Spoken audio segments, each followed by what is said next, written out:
রাজবাড়ী জেলা বিএনপি ও তাদের যে অঙ্গ এবং সহযোগী সংগঠন আছে তাদের আয়োজনে একটি বিক্ষোভ মিছিল অনুষ্ঠিত হয়েছে। মিছিলের নেতাকর্মীরা একটি ব্যানার দিয়েছেন, সেই ব্যানারে আমরা দেখেছি যে আওয়ামী লীগের সন্ত্রাস এবং নিষিদ্ধ ঘোষিত ছাত্রলীগ তাদের যে নৈরাজ্য তার প্রতিবাদে কিন্তু এই বিক্ষোভ মিছিলটি অনুষ্ঠিত হয়েছে। রাজবাড়ী জেলা বিএনপির সাবেক সভাপতি, যিনি রাজবাড়ী ১ আসনের সাবেক সংসদ সদস্য ছিলেন, আলী নওয়াজ মাহমুদ খোয়ম, তার বাসা থেকে বিএনপি এবং অঙ্গ এবং সহযোগী সংগঠনের নেতাকর্মীরা বিক্ষোভ মিছিল বের করে। মিছিলটি আলী নওয়াজ মাহমুদ খোয়মের বাসভবন থেকে পান্না চত্বর হয়ে রাজবাড়ী রেলগেট হয়ে মোনাক্কা টাওয়ারের গিয়ে শেষ হয়। সেখানে একটি প্রতিবাদ সমাবেশ অনুষ্ঠিত হয়। প্রতিবাদ সমাবেশে বিএনপি, তাদের অঙ্গ এবং সহযোগী সংগঠনের বেশ কয়েকজন নেতাকর্মী বক্তব্য রেখেছেন। তারা বলেছেন যে জেলা বিএনপির সাবেক সভাপতি এবং জাতীয় নির্বাহী কমিটির সভাপতি সদস্য জনাব আলী নওয়াজ মাহমুদ খোয়ম সাহেবের বাসভবনের পাশ থেকে এই সোনালী ব্যাংক চত্বরে এসে আমাদের বিক্ষোভ মিছিলটি শেষ হয়েছে। এই আওয়ামী লীগের হত্যা, গুম, দুর্নীতি তার প্রতিবাদে এবং তারা যে দেশ থেকে পালিয়ে গিয়েছে, পালিয়ে থেকে তারা বিভিন্ন জায়গা থেকে যে সমস্ত কথা, যে সমস্ত আন্দোলনের কর্মসূচি দিচ্ছে তার প্রতিবাদে আজকে আমাদের বিক্ষোভ কর্মসূচি। গত 5ই আগস্ট একটি ফ্যাসিস্ট খুনি স্বৈরাচার সরকার ছাত্র জনতার বিপ্লবের মাধ্যমে দেশ ত্যাগ করতে বাধ্য হয়েছে, যাদের বাংলাদেশের মাটিতে কোথাও রাজনীতি করার কোনো অবস্থান নাই, কোনো শক্তি সামর্থ্য নাই। কিন্তু আমরা দেখতে পাচ্ছি যে নিষিদ্ধ ঘোষিত ছাত্রলীগ বা আওয়ামী লীগ সন্ত্রাসীরা এই ফেব্রুয়ারি মাসব্যাপী তারা নাকি কিছু সভা সমাবেশ করবে, একটা ঘোষণা দিয়েছে আড়াল থেকে, গুপ্ত জায়গা থেকে।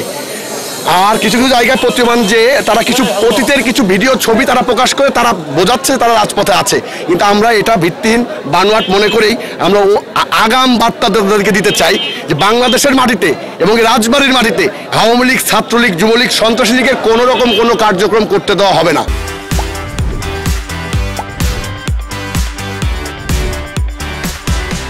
আমরা নির্বাচন 15 আগস্টের আগে থেকে আমরা যখন রাজপথে নামতে পারি নাই, আমরা যখন এক জায়গায় বসে পার্টির বসে মিটিং করতে পারি নাই, আমরা ঘরে বসে আমরা ভার্চুয়াল মিটিং করে আমরা সিদ্ধান্তের আন্দোলন সংগ্রাম করেছি। বন্ধুরা আমার, আমরা দলকে সংগঠিত করার চেষ্টা করি, তখন থেকে চেষ্টা কি কারণ চেষ্টা করেছি আমরা এই নির্বাচনকে মানুষের ভোটাধিকার ফিরিয়ে দেওয়ার সংগ্রাম করেছি। এখনো সেই সংগ্রামই করতেছি আমরা।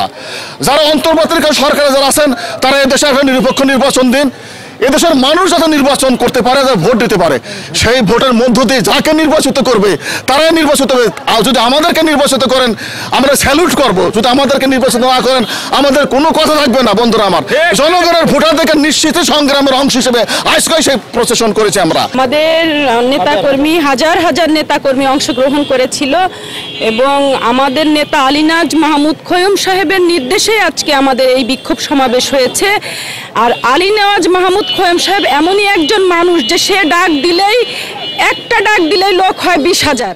দেশব্যাপী আওয়ামী লীগ সন্ত্রাসী কর্মকাণ্ড পরিচালনা করছে এবং ছাত্রলীগ যে নিষিদ্ধ ঘোষিত সংগঠন, সেই সংগঠনের নেতাকর্মীরা নৈরাজ্য চালাচ্ছেন, সেটি প্রতিহত করতেই তাদের এই প্রতিবাদ সমাবেশ।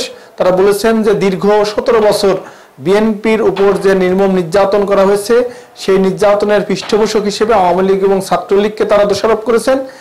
এই যতক্ষণ পর্যন্ত এদের বাংলার মাটিতে বিচার না হয় ততক্ষণ পর্যন্ত তাদের রাজনীতি করার কোনো সুযোগ বিএনপি এবং সহযোগী সংগঠনের নেতাকর্মীরা দিবেন না বলে এই প্রতিবাদ সমাবেশ থেকে আমরা জানতে পেরেছি।